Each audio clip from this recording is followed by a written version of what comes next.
Zipper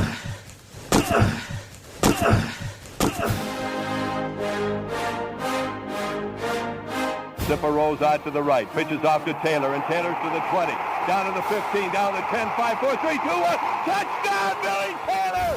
Touchdown, Billy Taylor! Billy Taylor scored a touchdown from 21 yards out. The crowd goes berserk. It was November 22nd, 1969. That they came to Barry, Michigan, all dressed in maize and blue. The words were said, the prayers were read, and everybody cried. But when they closed the coffin, there was someone else inside. Oh, they came to Barry, Michigan, but Michigan wasn't dead. And when the game was over, it was someone else instead. 11 Michigan Wolverines put on the gloves of gray, and as the organ played the victors, they laid Woody Hayes away. Under center is Wangler at the 45. He goes back. He's looking for a receiver. He throws downfield to Carter.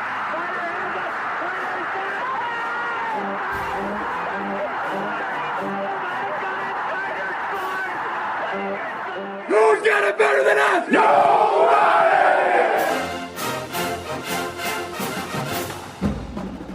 Welcome to the Michigan Man Podcast on Wolverine Sports Radio, a member of the V Sporto Network, and in partnership with SB Nation's Maize and Brew, for Wolverine fans from coast to coast. Go Blue, and welcome to our Michigan Game Day edition of the show. I'm your host, Mike Fitzpatrick. Our guest today will be beat writer Michael Cohen from the Detroit Free Press. Before we hear from him, let's get started with a few of my thoughts. Until last year, we heard an awful lot about Michigan's road woes in the Big Ten, dating all the way back to the Lloyd Carr era. Last year, we fared much better on the road, except in East Lansing. This weekend, JJ and the boys take the show on the road to Iowa and Kinnick Stadium. From the fans I talked to, I sense an air of confidence about this game. That's good. We should be confident.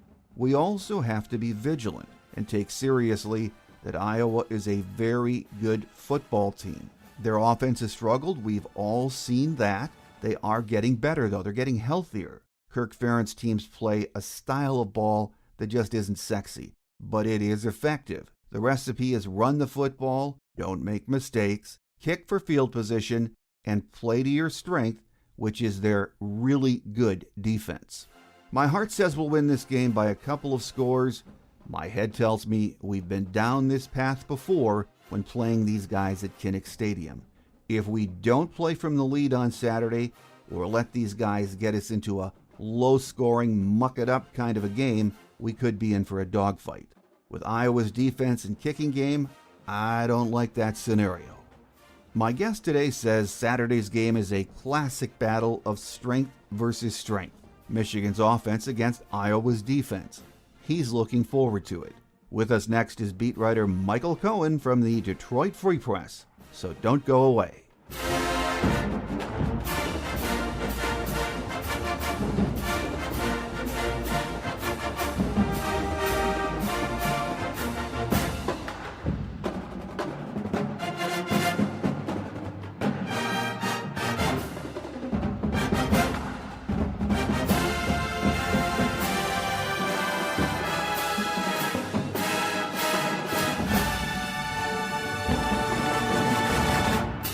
Here with us on our game day edition of the show this week is beat writer Michael Cohen from the Detroit Free Press. Been a while, Michael. Great to have you back with us, though. Yeah, absolutely, Mike. Thanks for having me. I appreciate it always. Well, it's going to be a busy week, of course. It's Michigan's first road game, and we're going to talk about that. But let's start with a quick look back on Saturday's Maryland win and get your take, because it was maybe not what fans were expecting going into that game, but it sure turned out to be a good test on both sides of the ball, didn't it? Yeah, I would say so. I think, look, last year's game, what was it, 59-14, I think it was, in College Park. There's no question that this Maryland team has made significant strides since then under Coach Mike Locksley. You know, the offense was bolstered by bringing in Jacob Copeland, a really good wide receiver transfer from Florida.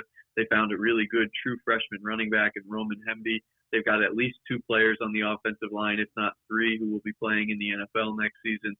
So it's a good offense. And on defense, you know, I thought they played well, but maybe a little bit better than they are in reality. And part of that was because of some of the mistakes that Michigan made. You know, J.J. McCarthy had three plays that easily could have been turnovers.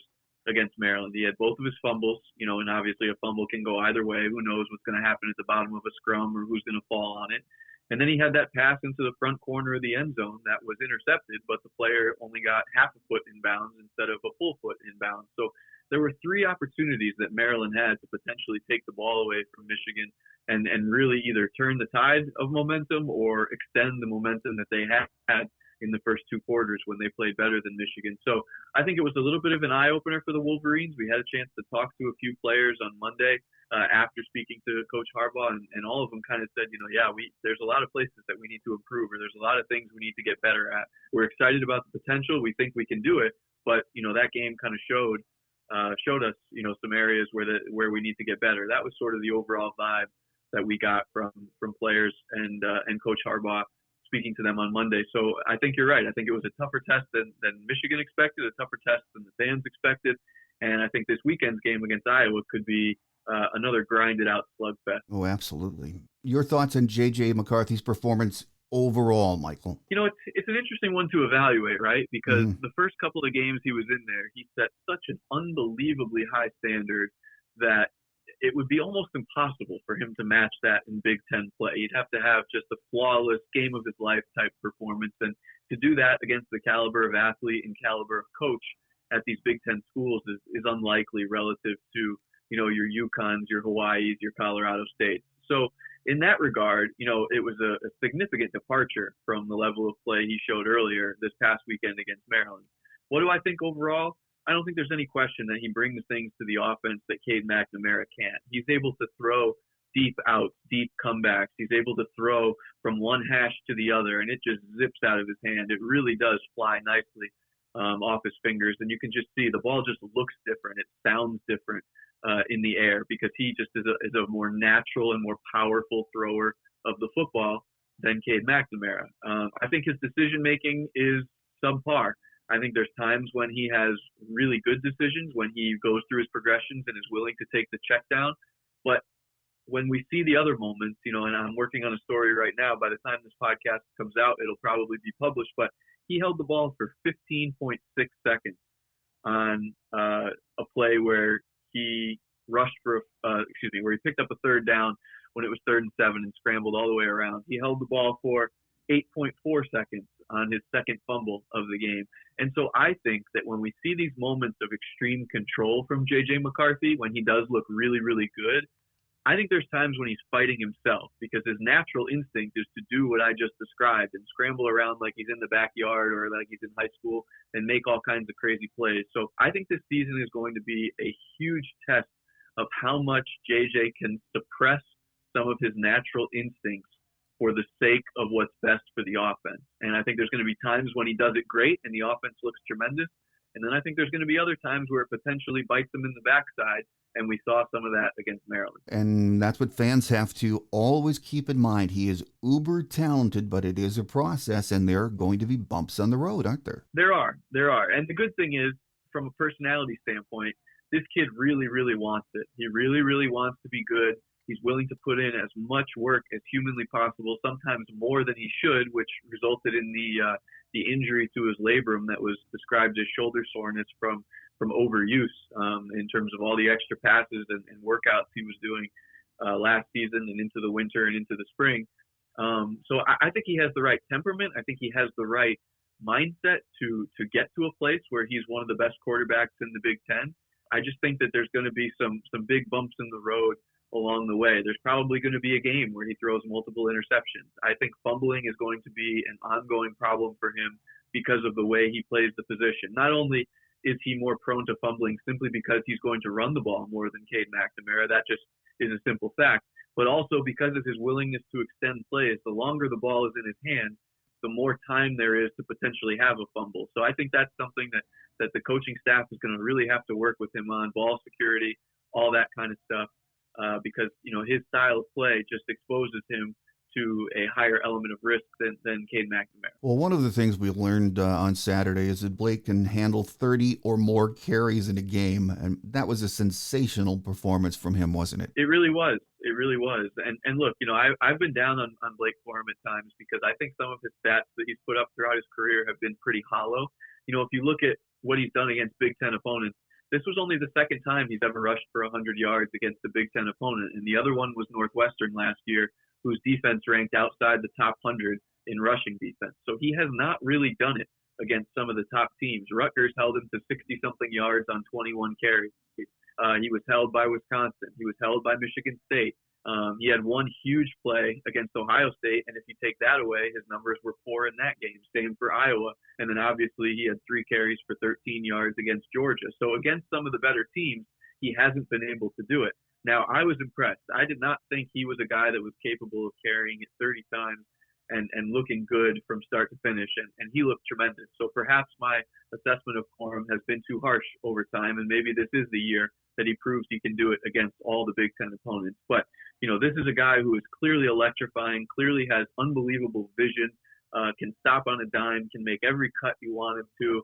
He's a tremendous worker. He's got an awesome attitude. He's a really likable guy. And if he can continue to perform this way against Big Ten opponents, he will answer a lot of critics like me who said that, there's still something to be shown there because he hasn't necessarily done it consistently against the best teams on Michigan's schedule. Well, as you mentioned at the top, that Maryland offense has some really big-time talent to deal with. And overall, I thought the Michigan defense held their own. What was your take on that performance? I thought the defense played pretty well. I think you look at the first 2 quarters and you'll say, okay, it wasn't that great. They allowed points on the first 3 possessions. Maryland was moving the ball in chunks, and that's all true. There's no doubt about it. But I thought the way that they tightened up in the second half, the way that they improved their tackling, the way that they were able to generate more pressure on Talia Tagovailoa and, eventually able to even knock him out of the game with what I think was a hip injury, it shows that, when this defense is not playing its best, it will make adjustments at halftime. And that's a credit to Jesse Minter. That's a credit to defensive line coach Mike Elston. And it's a credit to co-defensive coordinator Steve Klinkscale for organizing and improving on what was not a great first half by any stretch of the imagination. But the defense got it done when it needed to. It got 2 interceptions, which has always been an issue for Michigan the last couple of years. Getting interceptions, period, but then getting multiple in one game is a great step in the right direction. And so I think this defense has a lot of potential. I just think they have to continue to find ways to generate pressure on the quarterback. That would be my biggest concern for this defense, is that I think their blitz package is fantastic, but I think their 4-man rush leaves a lot to be desired. And that was the problem, I think, in the first half, is that the 4-man rush was not getting any pressure on Tagovailoa, and he had plenty of time in the pocket. And so Jesse Minter was forced to blitz more often than he normally does. Well, I agree with that. It's only been 4 games, and granted, 3 of them were against very poor opponents. But is it too early to be concerned with that lack of a pass rush? No, I don't think it is. And the reason I say that is because for the first time on Monday of this week, so, you and I are recording this on a Tuesday, so 24 hours ago, we had players admitting that the pass rush is a problem. And even Harbaugh acknowledged that it's an area of focus, I think he said, which is about as close to Jim saying that something is a weakness as he's going to get. That's just not something he likes to do, is point out areas on his team that need improvement. He's more of a wants to praise everybody kind of a coach. And so for him to say it's an area of focus and that they're spending extra time on it, that's basically as close as he's going to come to saying, yes, this is a problem. And then some of the players, we talked to defensive lineman Chris Jenkins, he said, there's the 4-man pass rush isn't great, essentially, is what he said, and that it needs to get better. And I think the problem is that other than Mike Morris, they don't have anybody, at least in my opinion, who can win consistently against top-tier tackles. And even Mike Morris, when I say win consistently, if you're talking about the level that Aiden Hutchinson and David Ojabo won at, Morris is still a step below that, but he's the best that they've got. But I don't think Jalen Harrell, I don't think Braden McGregor, I don't think Taylor Upshaw, those guys haven't proved that they can win one-on-ones consistently. And that's why Michigan has had to rely on linebackers and defensive backs coming out of the secondary. The one name to watch, in my opinion, is Iyabi Oki. And this is the guy that was the high-profile 5-star transfer, originally committed to Alabama, expelled from the university, then went to Houston, kicked off the team at Houston, and then wound up at UT Martin at the FCS level and played pretty well last season. His athletic traits and his speed and his get-off at the line of scrimmage are better than just about anybody they have on the roster. And so Harbaugh has alluded to the fact that his playing time is going to increase in the coming weeks. And I think the reason for that is they know that he gives them something a little bit different as a pass rusher. And so I would not be surprised if 4, 5, 6, 7 weeks from now, we're looking at a Mike Morris, Yabi Oki top pairing at pass rusher rather than Mike Morris, Jalen Harrell, and then some combination of Braden McGregor and Taylor Upshaw. Well, as we prepare for the first road game, the Iowa game on Saturday, Michael, some injuries are of concern. Still no Donovan Edwards. Jim has been very vague when discussing what's wrong with Eric All. Have you heard anything on what might be going on with those two? So Donovan Edwards, we know it's a leg injury of some sort. That's all we know. Based on, sort of my understanding of the way Jim describes injuries over the course of the last year that I've been on the beat, I would say Donovan Edwards is pretty close to coming back. I wouldn't surprise me if he was in uniform against Iowa. Now, whether he plays, I don't know, but I think he's just about to the point where he's going to be back. I mean, you saw him on the sideline celebrating with teammates, jumping up and down, running and stuff like that to congratulate Corum after touchdowns or other players after big plays. And if his leg was at all bothering him, I don't think he'd be, hooting and hollering up and down the sideline the way that he was. Now, Eric All is the big concern. And I reported on Sunday that, there's always the chance that Eric could have suffered an undisclosed injury in practice. He could have slipped in the shower, who knows. But Eric has been dealing with a significant back injury since last season. And I was told by a source familiar with what's going on with Eric that it bothered him since last season through the winter into the spring, and that it showed up and was flagged on medical scans this summer, at which point some people advised him to have surgery on his back to just take care of it and get rid of the problem as soon as possible. Eric didn't want to do that. He went through training camp, played the first couple of games of the season, and then I was told that the pain had not subsided, and it is believed that his absence against Maryland was linked to renewed discussions about whether or not he should undergo back surgery. So I personally do not think that we will see Eric All anytime soon, and the source that I spoke to said it would not surprise him if Eric All is out for the season. So that could be a very significant loss for Michigan, but who knows? Maybe Eric finds a way to play through it, or maybe he finds an injection or some sort, an injection of some sort for his back that will work pretty well. But the bottom line is that at some point, it seems likely Eric All will need back surgery, and I think we're trending toward that point sooner than later. Well, that's too bad. So I'm sure we'll get some more news over the coming weeks, though. Well, this week, Michigan leaves, as we know, the friendly confines of the Big House for the first time to play Iowa. The Hawkeye offense has struggled. That's well documented. Coach Ferentz said the other day he runs an RPO offense with a capital R. And I thought they ran the ball pretty well against Rutgers. It was an improvement. Not only is that offensive line physical, their running backs, the three they use, are physical. So I think this is going to be another good test for that defensive line. Michael, what do you think? Yeah, I think you're right. And I thought Jim Harbaugh kind of described it in a pretty funny way on his radio show on Monday night when he was talking to John Jansen. He said, every year you hear these stories about Iowa's offense is bad. You hear media reports saying Iowa's offense can't move the football.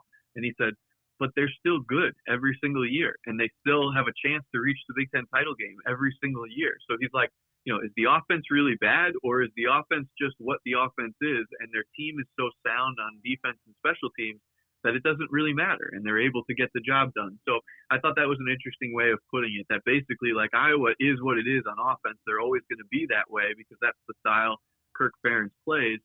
But the trade-off is that their defense is usually so far above average and their special teams are usually so sound that it makes up for it. And on the balancing act or the sliding scale, whichever way you want to think about it, they still tip toward being a very good team every year. And I think it's going to be a challenge for Michigan. I think J.J. McCarthy is going to have some moments where he's going to have to figure out how he responds when, thousands and thousands and thousands of angry fans and excited fans are screaming and yelling and he can't hear very well, or, his teammates can't get the calls, whatever that may be.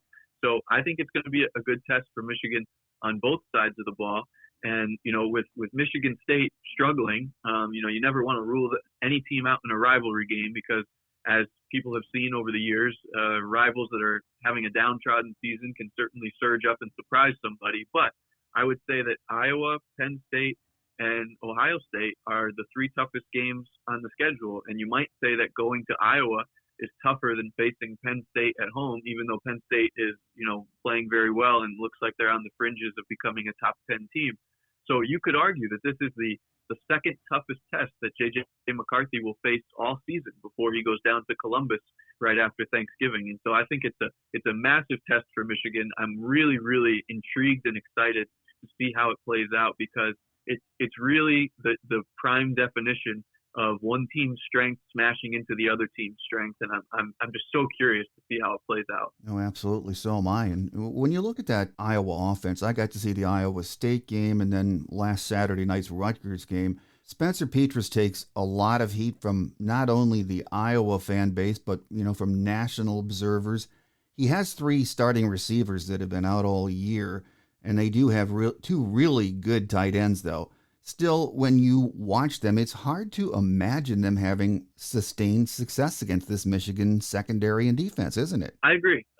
And I think that if you were to ask me for my best prediction of how this game plays out, I think it's a very ugly game in which Iowa doesn't score a lot of points and Michigan doesn't score a lot of points, but that there will be a time when Iowa's offense makes a mistake or has an untimely 3 and out, and in a field position battle, J.J. McCarthy and Michigan's offense is just, because of the edge and explosiveness and the edge at the skill positions, that they're just able to get into the end zone maybe once or twice, and that might be enough. I could see this, for example, being some kind of a 20-6 type of game, or a 17-7 type of game, something like that. So I think it's going to be, really ugly. I think it's going to be sort of a stalemate type of a thing.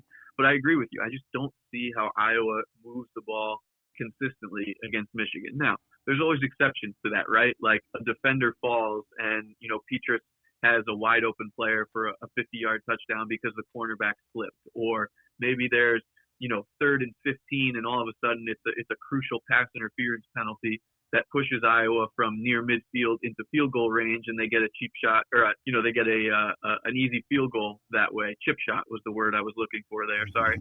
So there's all these different things about how a game can play out that you just never know. But overall, I agree with your assessment, Mike. I don't see how they can move the ball consistently, and I just think Michigan will be able to move it slightly better than they do, and that, I think, will be enough to get a win for Michigan, although it might not be a convincing one. No, I agree. I mean, in my lifetime, I haven't seen us waltz into Kinnick Stadium, even when we've been favored by double digits, and come away with a comfortable win. It is a very difficult place to play. And, when you think about J.J. going in there in this offense, to me, as far as a game plan, I would think number one priority is play from the lead against these guys, even if it's 7 points. But just play from some kind of a lead, because if you get into a muck-it-up game with Iowa and the way they play, you could really have problems. Yeah, and that was sort of the recipe, or maybe not the recipe. That was sort of how things unfolded in the Big Ten title game in Indianapolis, right? You had Michigan racing up by 2 scores right away, so it was 14-0.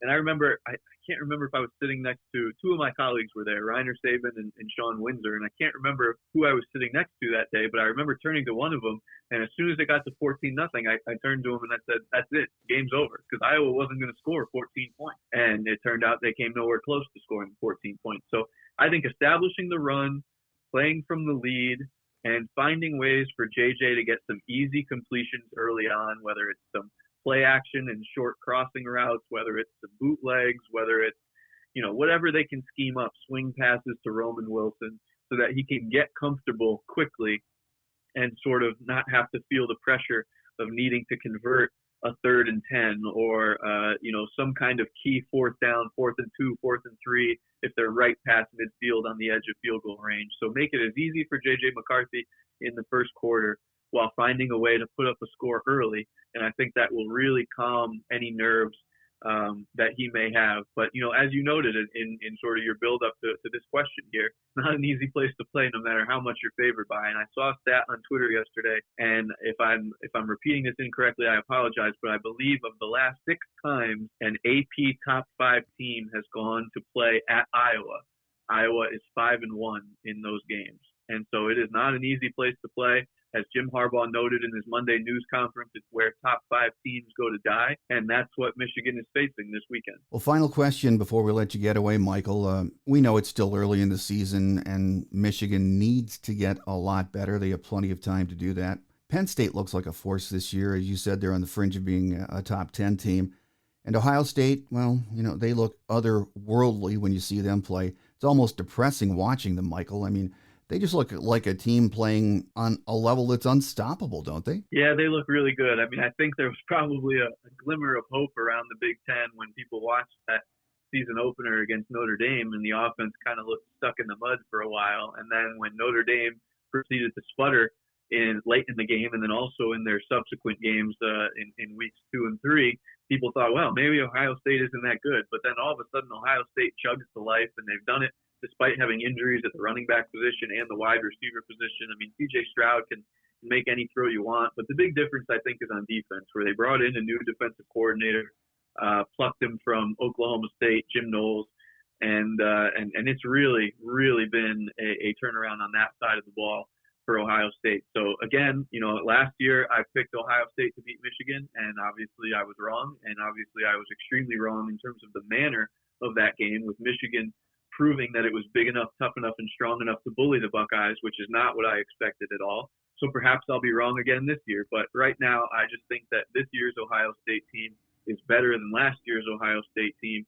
And even if Michigan's defense this year overall, from player 1 to player 11, might be better than last year, I just think that some of the game-changing plays that Hutchinson and Ojabo gave you, whether it was a big strip sack, whether it was a big pressure, whether it was something that could kill a drive when you absolutely needed a drive to be killed, I'm not sure they quite have those type of players in their system that even when the defense might, wobble a little bit, can shut things down in one instance with a key play. And so that's why I kind of think, this year it favors the Buckeyes a little bit more. But like I said, I was dead wrong last year, and perhaps I'll be dead wrong again this year. Well, there's a lot of football yet to be played, as we all know, and Michigan just has to concentrate on Michigan and get better. And going to Iowa this week, that is going to be a huge test. With us on the program today has been beat writer Michael Cohen from the Detroit Free Press. Michael, always a pleasure having you on the show. We thank you for carving out some time for us, and we look forward to that next visit. No problem. Thanks for having me, Mike.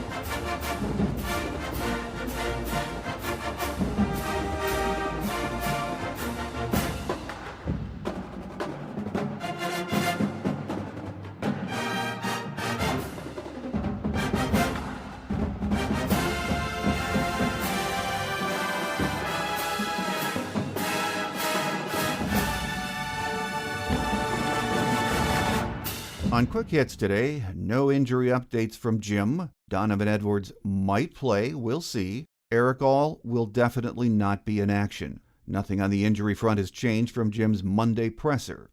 Here are a few game day notes of interest. We lead the series with 43 wins against 15 losses, and there have been 4 ties through the years. Iowa won the first ever meeting with us, 28-5, on November 10th of 1900, in a game played in Detroit. Our last meeting was in the Big Ten Championship game, as we all remember, on December 4th of last year, a 42-3 win for us. Kirk Ferentz is in his 24th year as head man at Iowa. His record is 181 wins against 111 losses. Last year, the Hawkeyes finished the season as West Division champions. They were 7-3 in the Big Ten, 10-4 overall. They played in the Citrus Bowl to end the season and lost to Kentucky 20-17. They ended the season ranked 23rd in both polls. They returned 8 starters on both offense and defense. Kickoff is set for 12 noon, and the weatherman says we'll see sunny skies and temps in the low 70s, so perfect football weather. So here we go. The first road trip of the year is always interesting. Playing at Kinnick against this rugged Iowa team will be a challenge, but we'll be up to it. I just hope it's not a nail-biter. In my lifetime, I've seen way too many of those at Kinnick. Next week, we stay on the road with a trip to Bloomington. The Hoosiers are struggling, but it's another road game for us, and they can be a pesky bunch down there. On Tuesday's Visitors Edition, my guest will be the voice of IU football and basketball, Don Fisher. Don is in his 50th year up in the booth, calling the action for the Hoosiers. Then on Thursday's Game Day show, we'll hear from beat writer Austin Meek with The Athletic. So make sure you tell your Michigan friends and family about the show, and tune us in. That will do it for this week. Have a great Wolverine weekend, everyone. I'm your host, Mike Fitzpatrick. Think victory, beat Iowa. Until we meet again, take care, and as always, go blue.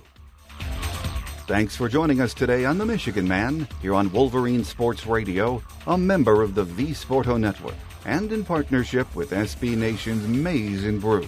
Our listener lines are open 24/7 for your calls at 313-263-4842. That's 313-263-4842.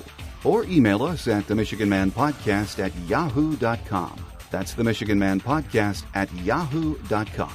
The Michigan Man Podcast is produced at the studios of Robin Lynn Productions, Allen Park, Michigan, and is not affiliated with the University of Michigan. Go Blue!